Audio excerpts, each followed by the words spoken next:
Hello hi नमस्कार, कैसे हैं आप सभी लोग। आपके साथ मैं हूं दिव्या चतुर्वेदी और आप देख रहे हैं अमर उजाला बोनस की खास पेशकश शक्ति की समृद्धि। हर एक एपिसोड में हमारी ये कोशिश रहती है कि शक्ति की समृद्धि के हर एक एपिसोड के साथ आपका जो है कदम वित्तीय जगत में, फाइनेंशियल वर्ल्ड में और तेजी से आगे बढ़े, आप और तेजी से जो है जागरूक हों अपने निवेश को लेकर, अपने रिटायरमेंट को लेकर और इन तमाम चीजों को लेकर जिनको अब तक आप नजरअंदाज करती आ रही थी। खैर, आज का टॉपिक भी बेहद खास है। देखिए, आज के डिजिटल भारत में महिलाएं सिर्फ घर तक सीमित तो है नहीं, बल्कि अपने सपनों को भी साकार कर रही हैं। एक स्मार्टफोन और इंटरनेट की मदद से अब हाउसवाइफ्स भी अपना छोटा बिजनेस शुरू कर सकती हैं। व्हाट्सएप बिजनेस जैसे टूल्स ने इस सफर को और आसान बना दिया है और पुश भी दिया है। आज के इस खास शो में शक्ति की समृद्धि में हम जानेंगे कि कैसे महिलाएं घर बैठे कमाई कर सकती हैं, अपने बिजनेस को बढ़ा सकती हैं और फाइनेंशियल इंडिपेंडेंस की ओर कदम बढ़ा सकती हैं। साथ ही समझेंगे कमाई के क्या कुछ तरीके होने चाहिए, कमाई के साथ सही मैनेजमेंट क्यों जरूरी हो जाता है आपके लिए। तमाम चीजों पर चर्चा होगी। इसके अलावा ऑन द शो और क्या क्या आप लोगों के लिए है जिस पर आप आज का शो देखेंगे, ये भी आपको बता देते हैं। देखिए, होम मेकर्स के स्मार्ट इनकम ऑप्शंस क्या कुछ हो सकते हैं, इस पर हम लोग आज विस्तार से चर्चा करेंगे। अगर आप घर में रहती हैं, बाहर कोई 9 to 5 जॉब नहीं करती हैं या फिर कोई ऑफलाइन बिजनेस नहीं है, तो घर बैठे किस तरीके से आप इनकम जनरेट कर सकती हैं। इसके अलावा घर बैठकर कैसे चलाएं बिजनेस, कैसे घर बैठे बिजनेस को बेहतर तरीके से चला सकती हैं, रफ्तार दे सकती हैं, क्या कुछ ऐसे इनोवेशंस हैं जो उसमें ऐड कर सकती हैं।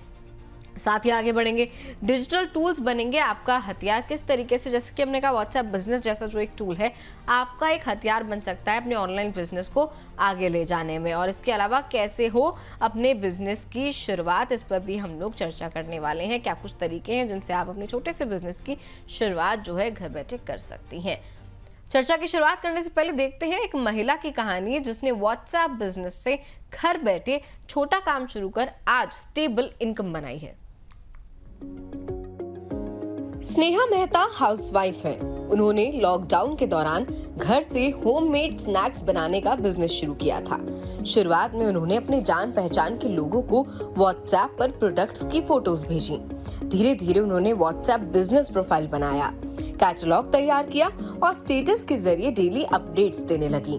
आज की तारीख में उनके पास 200 से ज्यादा रेगुलर कस्टमर्स हैं। यूपीआई पेमेंट से उनका काम आसान हुआ है। उन्होंने अपनी इनकम का एक हिस्सा बचत और छोटे निवेश में लगाना शुरू भी कर दिया है।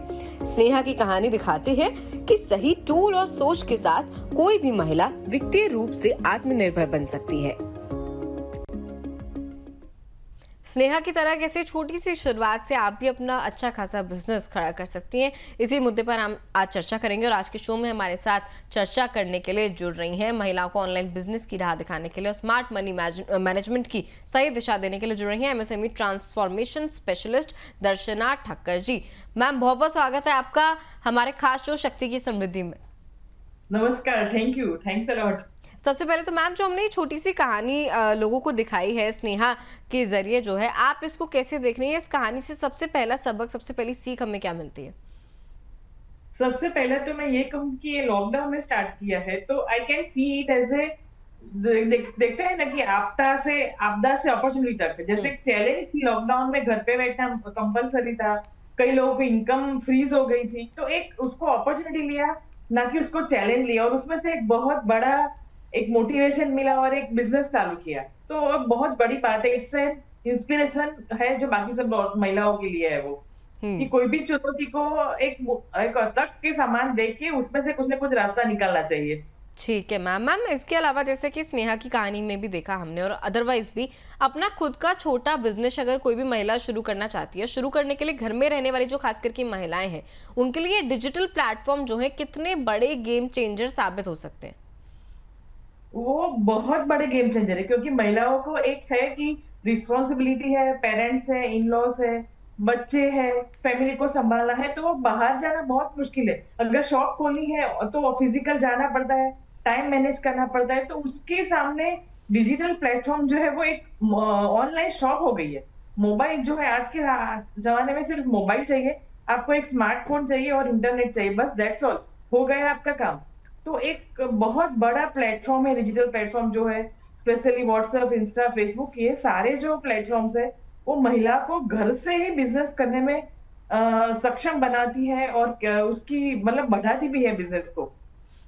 ठीक है। तो इस तरीके से जो है डिजिटल प्लेटफ़ॉर्म किस तरीके से और आपके लिए अच्छे साबित हो सकते हैं, उस पर हम आगे के शो में भी चर्चा करेंगे। इसके अलावा मैम लॉकडाउन की स्थिति ले लें या फिर वैसे भी किसी महिला के पास अगर पूँजी जो है बहुत कम है, लगाने के लिए बहुत पैसे नहीं है, तो वो ऑनलाइन बिज़नेस की शुरुआत कैसे कर सकती हैं?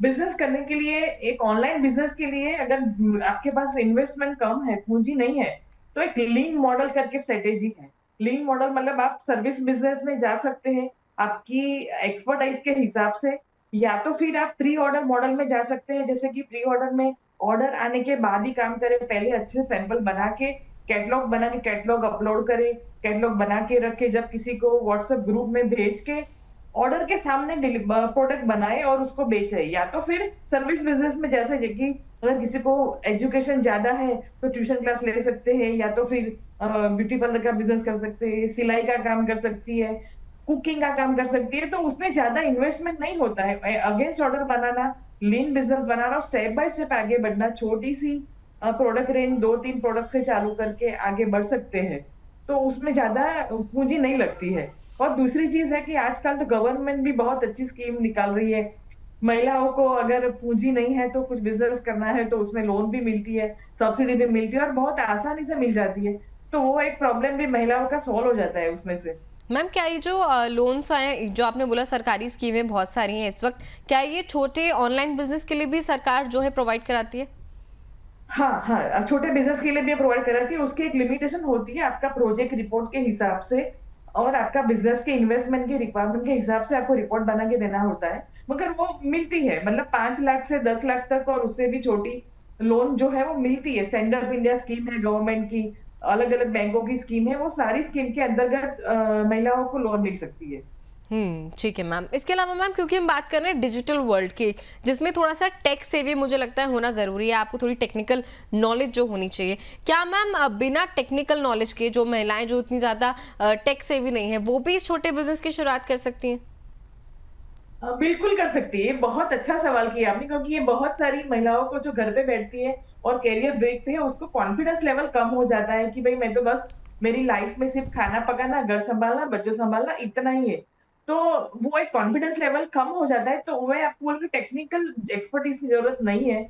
आपको क्या चाहिए कि आपको सीखने की धगस होनी चाहिए कि आपको मन में एक ठान लेना है कि मुझे सीखना है बस। ऐसे भी व्हाट्सएप तो सबको आता है। मतलब जिसके पास स्मार्टफ़ोन हाथ में आ गया, व्हाट्सएप तो यूज़ कर ही लेते हैं, नॉर्मल फॉरवर्ड करना, ये करना, वो करना। तो साथ में थोड़ा-सा एडिशनल किसी के पास बैठ के सीख के, अगर कोई फैमिली में है, कोई फ्रेंड है या कोई ऑनलाइन भी, अभी तो यूट्यूब में बहुत सारे ऑप्शंस अवेलेबल है।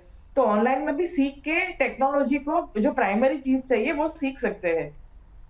वो बहुत आसान है, उसमें उसके लिए टेक्नोलॉजी आईटी बैकग्राउंड से या टेक्नोलॉजी बैकग्राउंड से होना बिल्कुल ज़रूरी नहीं है। अभी आजकल तो बच्चे भी सिखाते हैं मम्मी को कि चलो भाई तुम ऐसे करो, वैसे करो, वो सब चीज़ें। बिल्कुल, थोड़ा-थोड़ा सीख कर आप आगे बढ़ सकते हो और अपने छोटे बिज़नेस को और आगे ले जा सकते हैं। जी मैम। Yes, yes. बिल्कुल, और जैसा कि हमने स्नेहा की कहानी में भी देखा, शुरुआत में अपने कस्टमर्स को, पोटेंशियल कस्टमर्स को जो है एक इमेज सेंड करना व्हाट्सएप के थ्रू यही शुरू किया था। उसके बाद आगे जाके उन्होंने कैटलॉग तैयार किया, तमाम चीज़ें स्टेप बाय स्टेप सीख कर वो आगे बढ़ी है। मैम ऐसा ही एक सवाल और है मेरा कि शुरुआत में जैसे हमने किसी भी महिला ने अपना बिज़नेस शुरू किया, छोटा बिज़नेस, एडवर्टाइज़मेंट का जो बजट है उनके पास नहीं है, तो ऐसे में जो फर्स्ट पोटेंशियल कस्टमर्स होते हैं उनको किस तरीके से टारगेट वो कर सकती हैं? पहले 40 से 50 कस्टमर कैसे अपने बिज़नेस के साथ जोड़ सकती हैं? कोई भी बिज़नेस का एक फंडा है, छोटा हो या बड़ा कोई भी है, तो जो पहला बिज़नेस जो 50 कस्टमर पहले या 100 कस्टमर पहले होते हैं ना, वो अपने बलबूते पर, अपने नेटवर्क से, अपनी स्ट्रेंथ से आते हैं। आपकी वोकेबिलिटी, आपकी प्रेज़ेंटेशन स्किल, वो सारी चीज़ें मायने रखती है। तो पहले अगर घर से बिज़नेस करना है, होम बिज़नेस करना है, तो सबसे पहला आपका जो कस्टमर है ना, वो आपका फैमिली वाला कोई फ्रेंड सर्कल या अड़ोस-पड़ोस वाले लोग होते हैं, कि जहाँ से आप अपनी प्रोडक्ट का बिज़नेस कर सकते हैं। और सबसे बड़ी इम्पोर्टेंट चीज़ है नेटवर्किंग। अगर आप कुछ प्लेटफ़ॉर्म जो लोकल है, वो उसके ऊपर आप नेटवर्किंग के लिए जाएँगे, लोगों से मिलेंगे, फ्रेंड सर्कल में बातचीत करेंगे, तो उससे आपके पहले कस्टमर तो नेटवर्क से ही आने हैं, उसके बाद ही एडवर्टाइज़मेंट की बात आती है। तो बहुत सारी महिलाएँ हैं, जो without spending any single rupees, एक भी रुपए का खर्च किए बिना भी अच्छा सा बिजनेस चलाती है। मेरे नेटवर्क में भी ऐसी महिलाएं हैं। मेरे पास जो है वो सालाना 8 से 10 लाख का बिजनेस करती है, कुछ भी मार्केटिंग बजट के बिना। मतलब हम्म। अपने नेटवर्क से, व्हाट्सएप ग्रुप से, इंस्टा से, फेसबुक से, वो सब चीजों से। ठीक है मैम, चलिए इसी मुद्दे से जुड़े हमारे कॉलर्स के भी सवाल हमारे पास आए हैं आज के शो के लिए। एक एक करके कुछ सवाल लेना शुरू करेंगे। सबसे पहले नेहा वागड़े जी का सवाल लेते हैं मुंबई से।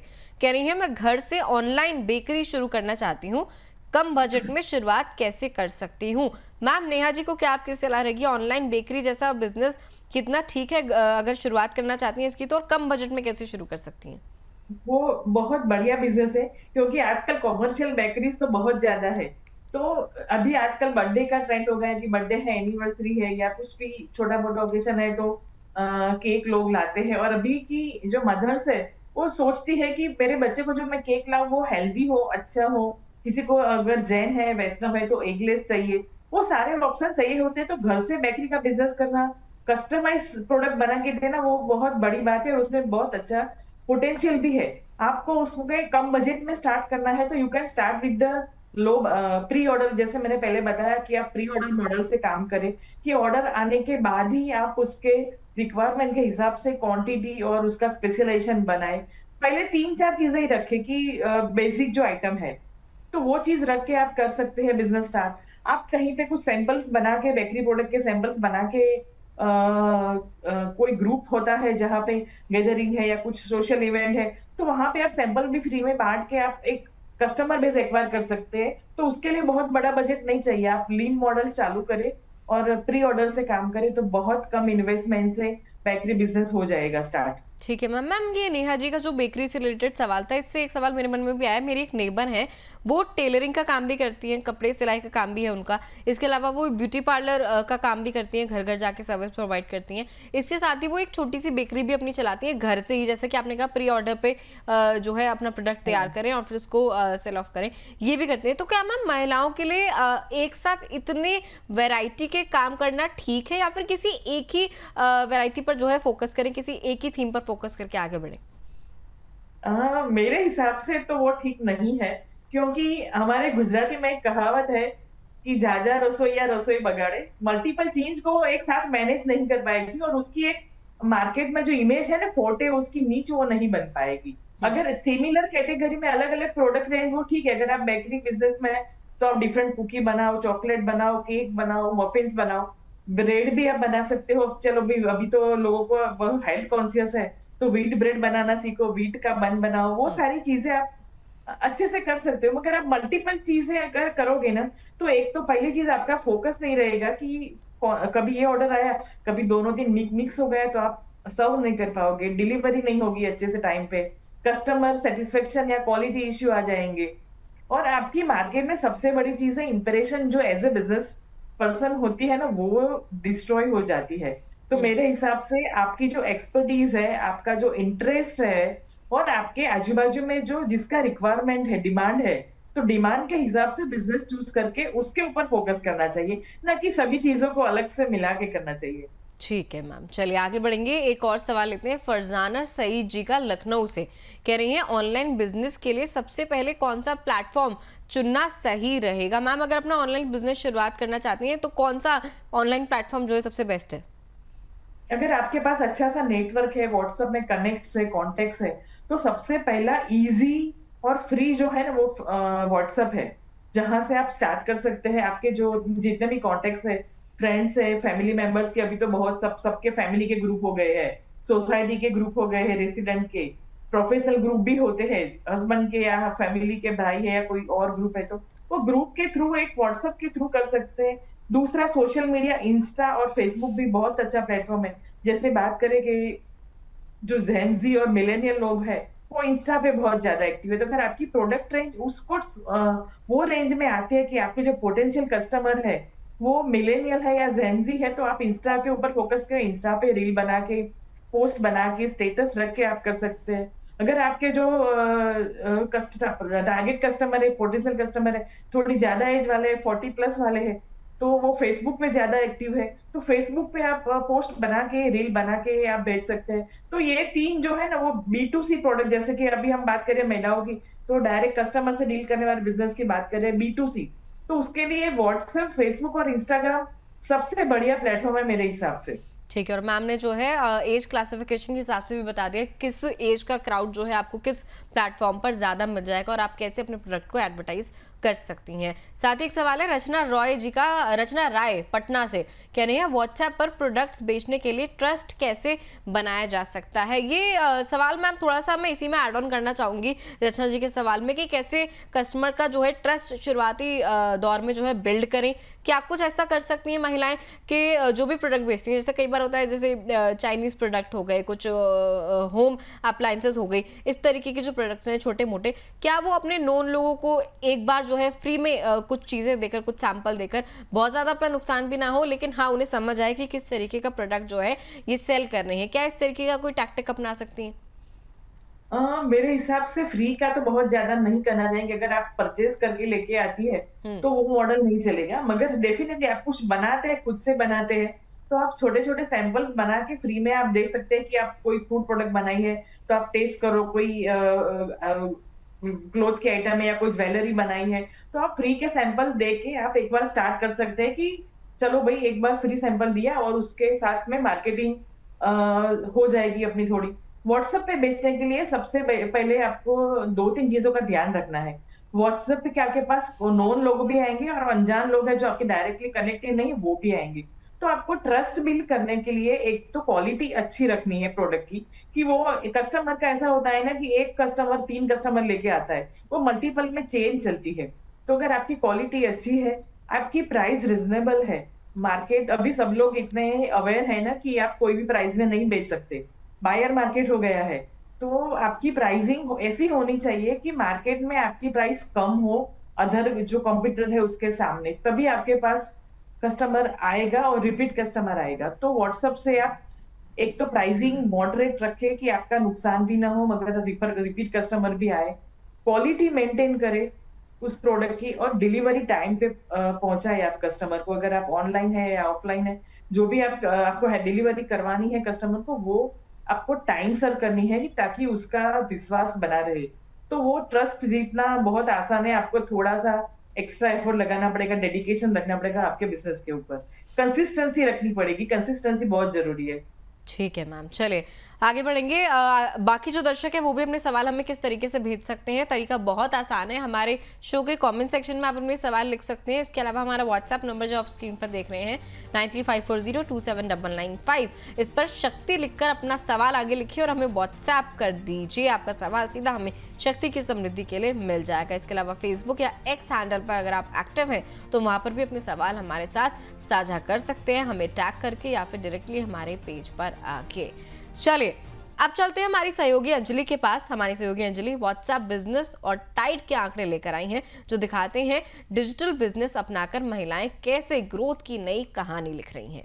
बहुत शुक्रिया दिव्या। और देखिए महिलाएं अगर बिजनेस कर रही हैं तो डिजिटल प्लेटफॉर्म्स उनकी कैसे मदद कर रहे हैं, रिपोर्ट क्या कहती है, फिलहाल हम उस पर नजर डालते हैं। देखिए एक रिपोर्ट है हमारे पास में, अगर आप नजर डालेंगे इसमें तो भारत में 2.2 करोड़ छोटे बिजनेस महिलाओं के नाम है और ये कुल करीब 20% है, कुल का करीब यानी कि 20% है। इसके अलावा अगर देखें 6 लाख से ज्यादा बिजनेस में डिजिटल टूल्स का ही इस्तेमाल होता है। छोटे शहरों की अगर हम बात करें, छोटे शहरों की महिलाओं को इसमें सबसे ज्यादा जो फायदा है वो इसमें हो रहा है। जनरल स्टोर, ब्यूटी सैलून और टेलरिंग जैसे जो बिजनेस हैं वो इस समय सबसे आगे जो हैं वो चल रहे हैं। वहीं ये तीनों मिलकर 31% डिजिटल बिजनेस बनाते हैं। तो ये भी सोचने वाली बात है, काफ़ी इंपॉर्टेंट ये डेटा है कि ये जो तीनों मिलकर हैं वो 31% डिजिटल बिजनेस बनाते हैं। इसके अलावा देखिए महिलाएं सिर्फ डिजिटल टूल्स का इस्तेमाल नहीं कर रही हैं बल्कि उन्हें मास्टर भी कर रही हैं। तो ये भी बहुत ज़्यादा अच्छा है कि सिर्फ डिजिटल टूल्स का इस्तेमाल करके महिलाएं आगे तो बढ़ ही रही हैं, वहीं उनको मास्टर भी कर रही हैं। ये महिलाएं रोजगार पैदा कर रही हैं, जो महिलाएं हैं जो रोजगार पैदा कर रही हैं और अपने समुदाय को बदल भी रही हैं। इसके अलावा आप नजर डालेंगे यहाँ पर देखिए जेन जी और मिलेनियल्स को मिलाकर 19 से 25 एज तक की महिलाएं और इसके अलावा 26 से 40 ईयर तक की जो महिलाएं हैं उनको मिलाकर 78% महिला उद्यमियों का ही हिस्सा है। अगर हम अगले डेटा का जिक्र करते हैं तो महिला उद्यमियों का जो राज्यवार हिस्सा है वो कितना है उस पर भी नजर डालते हैं। सबसे पहले उत्तर प्रदेश की ही हम बात करेंगे, लेकिन 16% जो हिस्सा है वो महिलाओं का। इसके अलावा महाराष्ट्र में 14%, मध्य प्रदेश में 9% है। उड़ीसा की बात करें तो 5%, इसके अलावा बिहार की अगर हम बात करें तो यहाँ पर 9% और पश्चिम बंगाल में 11% है। इसके अलावा पूरे ओवरऑल अगर हम देखते हैं जो अभी हमने आपको राज्य दिखाए हैं, इसमें सबसे ज्यादा महाराष्ट्र है, वहीं सेकंड नंबर पर यूपी आता है। यहाँ पर 16 फर्स्ट नंबर पर यूपी हम देखेंगे कि यूपी में 16% महिलाएं और सेकंड नंबर पर देखिए महाराष्ट्र है 14%। तो ये महिला उद्यमियों का राज्यवार हिस्सा है। चलिए मैम, ये जो हमारा डेटा है जो फिलहाल अंजलि ने दिखाया, 6 लाख से ज्यादा बिजनेस ऐसे हैं जिनमें डिजिटल टूल्स के जरिए जो है खास करके छोटे शहरों में महिलाओं को काफी ज्यादा बड़ा फायदा हो रहा है। मैम ऑनलाइन बिजनेस की तो हम बात कर ही रहे हैं, चाहे बेकरी हो गया, इसके अलावा प्रोडक्ट सेलिंग का बिजनेस हो गया, जो ऑफलाइन बिजनेस भी है उनको ऑनलाइन लाकर, मतलब उनमें एक ऑनलाइन इंटीग्रेशन करके, ऑनलाइन उन्हें प्रमोट करके कैसे उन ऑफलाइन बिजनेस को भी एक और ज्यादा पुश दिया जा सकता है?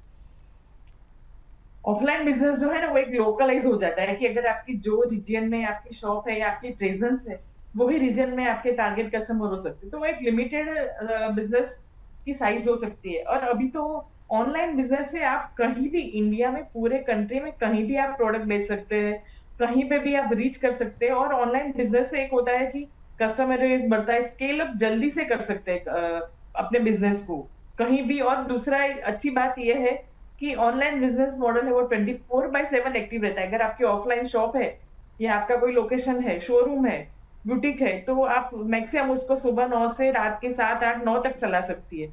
जबकि ऑनलाइन आपके लिए 24/7 365 डेज वर्क करता है। उसमें कहीं भी कस्टमर आपकी प्रोडक्ट देख सकता है, 1 to 1 इंटरेक्शन कर सकता है। मतलब बहुत सारे फायदे हैं ऑनलाइन बिजनेस के। उससे बिजनेस स्केल अप के बहुत लोगों ने बहुत बिजनेस स्केल अप किया है ऑनलाइन मॉडल से, क्योंकि आपको जरूरत नहीं है। बहुत सारी जो महिलाएं जो परचेजर है वो जॉब करती है या वर्किंग है, बिजी है, तो रात को 10 बजे जब मोबाइल स्क्रॉल करते करते उसमें अगर कुछ अच्छा लगा तो रात को बैठे बैठे ऑर्डर कर लिया। तो आपको भी एक जो एंटरप्रेन्योर है उसको भी कस्टमर रात को बैठे बैठे 10 बजे ऑर्डर आ गया। तो वो एक बहुत बढ़िया मॉडल है 24/7। मुझे लगता है उससे तो मल्टीपल में ही बिजनेस बढ़ता है लोगों का।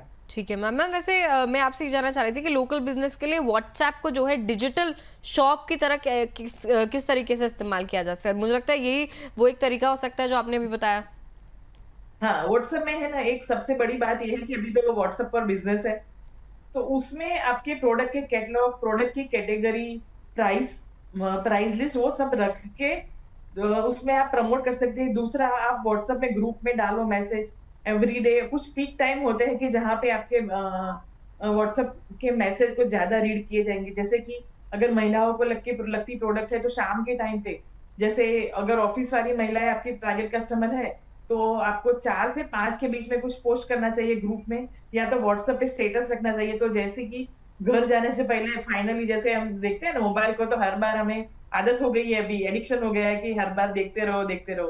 तो वो जो वर्किंग वुमन है वो बिफोर गोइंग टू होम एक बार अपना सब देख लेती है, तो वो एक हो जाता है। दूसरा होता है रात के टाइम पे, जब खाना खाने के बाद जब सब टीवी देखते हैं, सीरियल्स देखते हैं, हस्बैंड न्यूज देखते हैं, तो उस टाइम पे वो मोबाइल पे एक्टिव रहती है।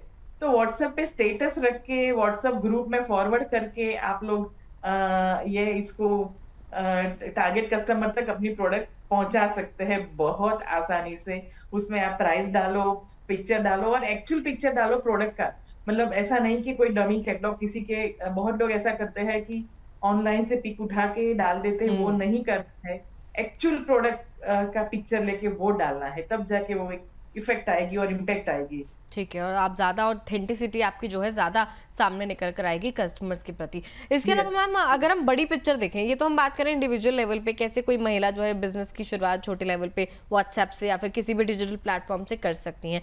मैम अगर बड़ी पिक्चर हम इसी की देखें, क्या ये जो व्हाट्सएप बिजनेस जैसे जो टूल्स हैं, इंस्टाग्राम पे जो मार्केटिंग आप कर सकते हैं, प्रोडक्ट सेल भी कर सकते हैं, महिलाओं को फाइनेंशियल इंडिपेंडेंस की तरफ तेजी से लेकर जा रहा है? आने वाले समय में क्या महिलाओं की फाइनेंशियल इंडिपेंडेंस, उन्हें और ज्यादा ही जो आंकड़ा है इसका ये और बढ़ता हुआ हमें नजर आएगा? यस, एब्सोल्युटली, इट्स एब्सोल्युटली कि अभी जो है ना महिलाएं डिपेंडेंट है, अपने फैमिली के ऊपर, अपने बच्चों के लिए, अपने फैमिली के लिए एक्स्ट्रा कुछ खर्चा करना है, अपने लेजर एक्सपेंस के लिए जो डिपेंडेंसी है ना वो खत्म होती जा रही है।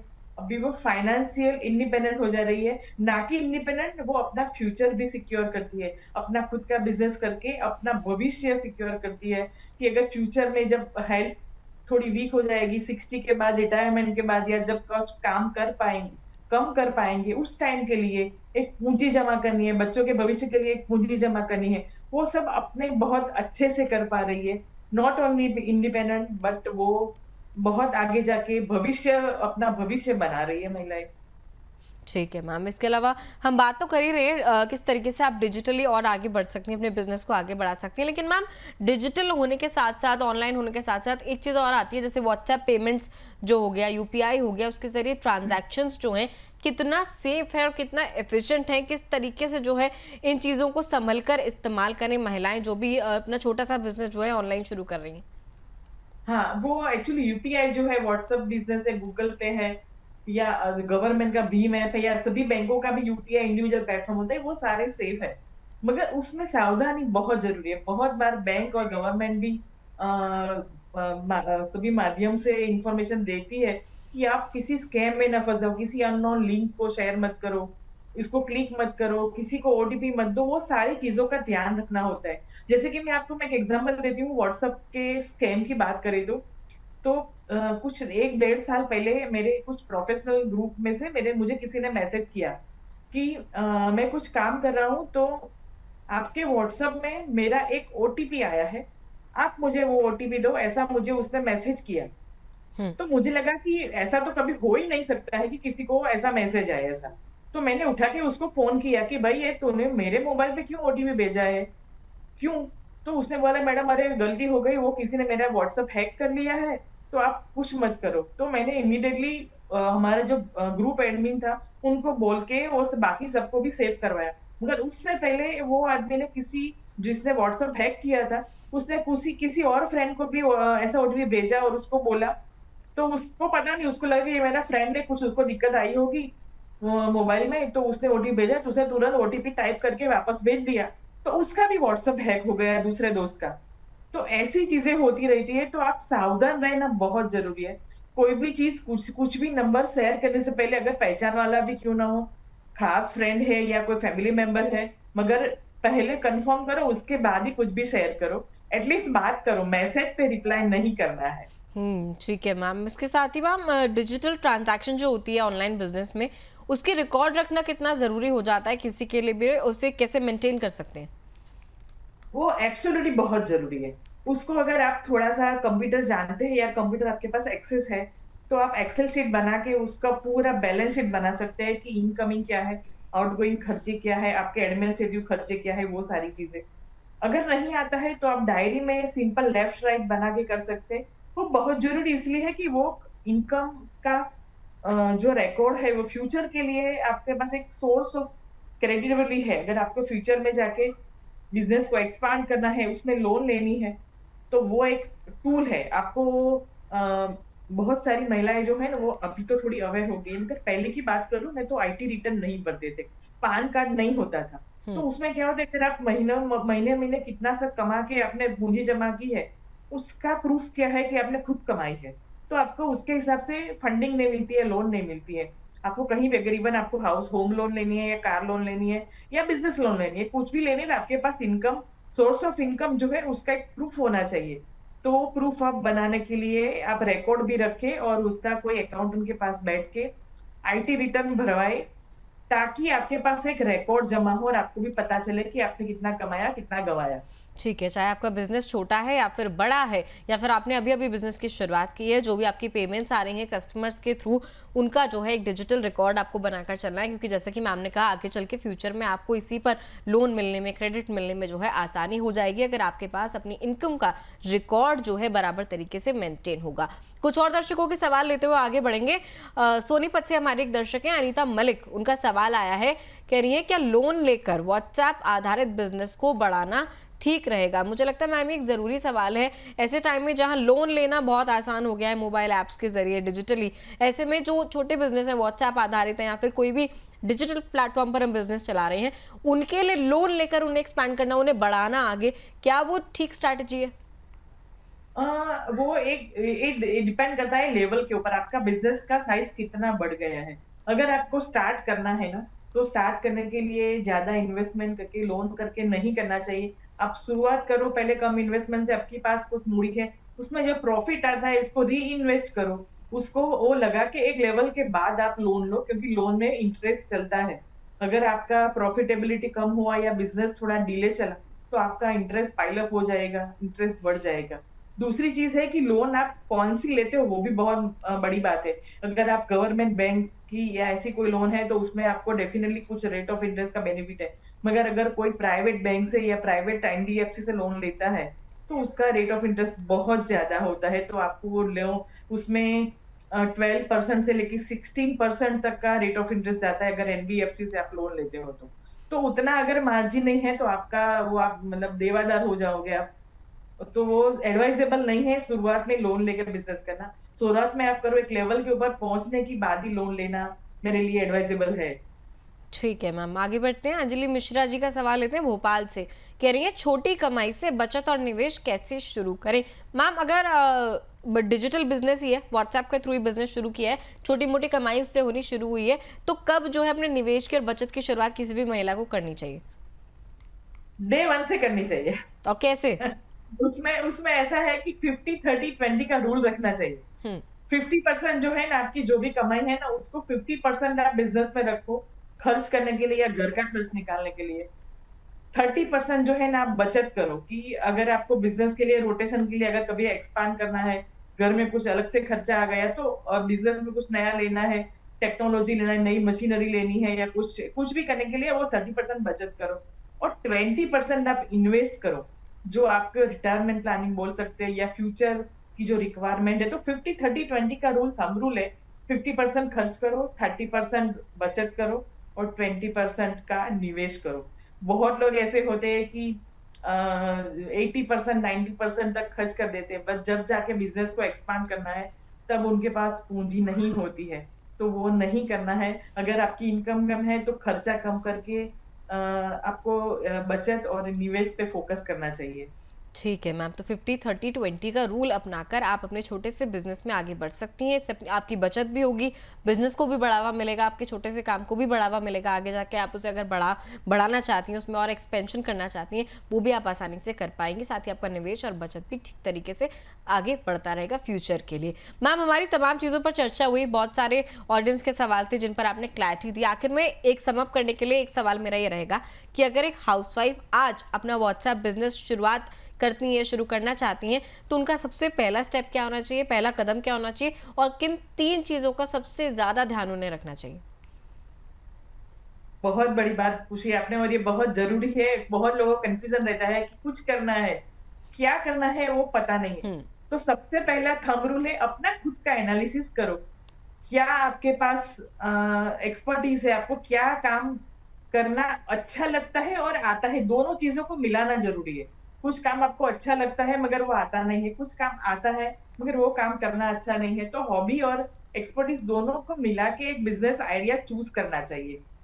दूसरी चीज, वो चूज करने के लिए भी साथ में आपके जो जो एरिया में आप बिजनेस करना चाहते हो, ऑनलाइन या ऑफलाइन, अगर ऑनलाइन में करना है तो भी अगर आपके सिटी में या आपके स्टेट में करना है, तो उसमें कौन सी चीज की डिमांड है, या आपके नेटवर्क जो है, आपके जो पहचान वाले हैं, फैमिली है, उसमें आप कौन सी चीज ज्यादा आसानी से बेच सकते हैं, वो चीज आपको सिलेक्ट करनी चाहिए। क्योंकि उसके बिना आप नहीं कर पाओगे। आपका नेटवर्क, अगर आपका रूरल एरिया है, तो वहां पे आप ऐसी चीज लोगे जो शहर में चलती है, तो वो नहीं चलेगी। वो एक दूसरा फैक्टर है। तीसरा फैक्टर है कि आपके पास इन्वेस्टमेंट के लिए फंड कितना है। आपको वो सोच के मॉडल सिलेक्ट करना है। जैसे मैंने बताया कि कम पूंजी में करना है, तो आप लीन मॉडल करो, प्री ऑर्डर मॉडल करो। अगर आपके पास थोड़ा बहुत इन्वेस्टमेंट है, थोड़ी बहुत बचत है, तो आपको एक उसमें से आप बना के एक बार स्टॉक करो, फिर इंस्टेंटली ऑर्डर प्लेस करो व्हाट्सएप में। तो वो ये 3 चीजों का ध्यान रखना बहुत जरूरी है। आप कोई भी बिजनेस नहीं सिलेक्ट कर सकते। आपकी एरिया में जो रिक्वायरमेंट है वो आपको सिलेक्ट करनी है। आपको खुद को जो आता है, ऐसा नहीं कि मैं कुक रख के बेकरी में केक बनवा लूंगी, या किसी को मतलब खुद को आना चाहिए। अगर आदमी नहीं है, हमारे पास मैन पावर नहीं है, तो भी हमें खुद करने के लिए वो कैपेसिटी होनी चाहिए, वो काम हमें सेलेक्ट करना है। तो आज की महिलाएं तो जॉब क्रिएटर बन रही है, जॉब सीकर नहीं है अभी तो। ठीक है। और एक चीज़ और कि किसी का देखा देखी आपको बिजनेस नहीं करना है कि आपकी नेबर ने या फिर आपकी दोस्त ने एक बिजनेस शुरू करा है और आप उसकी देखा देखी वही सेम बिजनेस उसी तरीके का बिजनेस जो है शुरू कर दे। जैसे कि मैम ने कहा, जिस चीज़ में आपकी एक्सपर्टीज है, जो काम आपको आता है, उसी को आगे बढ़ावा दे, उसी को एज अ बिजनेस भी आप स्टार्ट कर सकती है। Thank you so much Darshana ma'am, आज के शो में शक्ति की समृद्धि में वक्त निकालने के लिए और हमारे साथ जुड़ने के लिए। बहुत अच्छा लगा, पहली बार आपसे चर्चा हुई, बहुत सारी चीज़ें जानने को, सीखने को, समझने को मिली। Thank you so much ma'am. Thank you very much. Okay, चलिए, तो आज आपने जाना कि कैसे एक छोटा डिजिटल कदम महिलाओं के लिए बड़ी आर्थिक आज़ादी का रास्ता खोल सकता है, चाहे इंडिविजुअल लेवल पे हो, सिर्फ आपके लेवल पे हो, या फिर हम देश की अर्थव्यवस्था की एक बड़ी पिक्चर देखें, उसमें भी व्हाट्सएप बिजनेस जैसे टूल हो गए, इंस्टाग्राम मार्केटिंग हो गई, कैसे ये सिर्फ कम्युनिकेशन या स्क्रॉलिंग नहीं है बल्कि कमाई का भी एक मजबूत जरिया बन चुके हैं, बशर्ते आप इसका सही फायदा उठाएं, सही मौके पर चौका आप इस पर माने। इसी के साथ शक्ति की समृद्धि में फिलहाल इतना ही। कैसा लगा शो आपको कमेंट करके जरूर बताइएगा। इसी तरीके से शो को प्यार देने के लिए धन्यवाद। देखते रहिए शक्ति की समृद्धि, सिर्फ अमर उजाला बोनस पर। नमस्कार।